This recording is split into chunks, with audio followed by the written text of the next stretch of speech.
Hello, I am Nelson Dafe for News Express Television, Lagos. Former coach of the Golden Eaglets and Super Falcons, Godwin Izilien, has revealed how he stopped Edson Arantes do Nascimento, otherwise known as Pele, and his dreaded Santos FC from doing much damage to the Western selected team in 1969 when they clashed at the Ogbe Stadium in Benin City.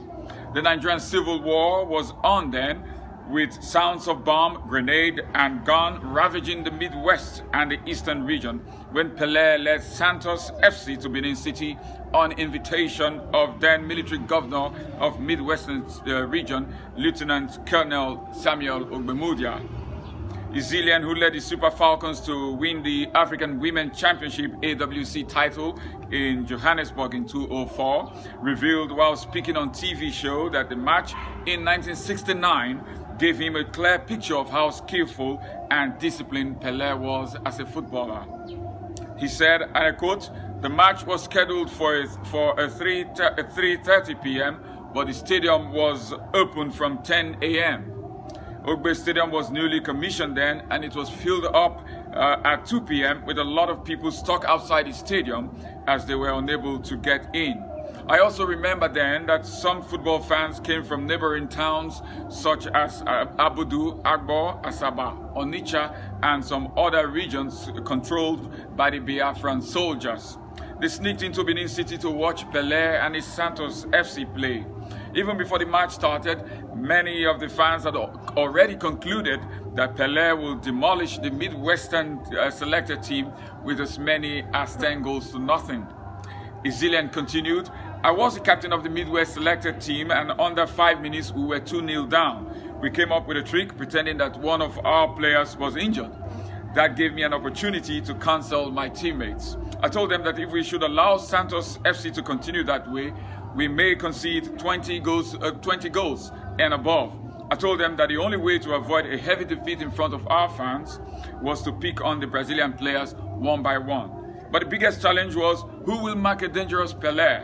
As a team captain, I volunteered to mark Pele. I devised a means to go hard on him within the limit of the laws of the game because Pele was very skillful. At a point, Pele became angry with some of his tackles, with some of my tackles, and I was speaking and he came to the Portuguese, and he came on to me speaking Portuguese, and I was speaking English. People started laughing because I didn't understand what he was saying. The game continued and Pele had a pass and I gave him another hard tackle. Both of us went down. The referee, Augustine Alicia, came and warned both of us. This, in a way, reduced the pressure on us. Pele went to his own half and started distributing the ball instead of unleashing series of attacks on us. We were very happy. The first half ended 2 goals to nothing in Santos' favor. In the second half, we were lucky to have a free kick, and Warri boy Titus Okere scored to make it 2-1. That brought joy to everyone inside the Ogbe Stadium. The match was historic in the sense that it brought so many people together once again since the Civil War began in 1967. We forgot all our problems at that time. Before Pele left the pitch in the 76th minute, he dribbled his way into our defense area and clipped the ball above my head. If I had used force on the ball, it would have been an own goal. What I did was to control the ball into a corner, and Pele was shocked to see an intelligent local player in an obscure area like Benin then.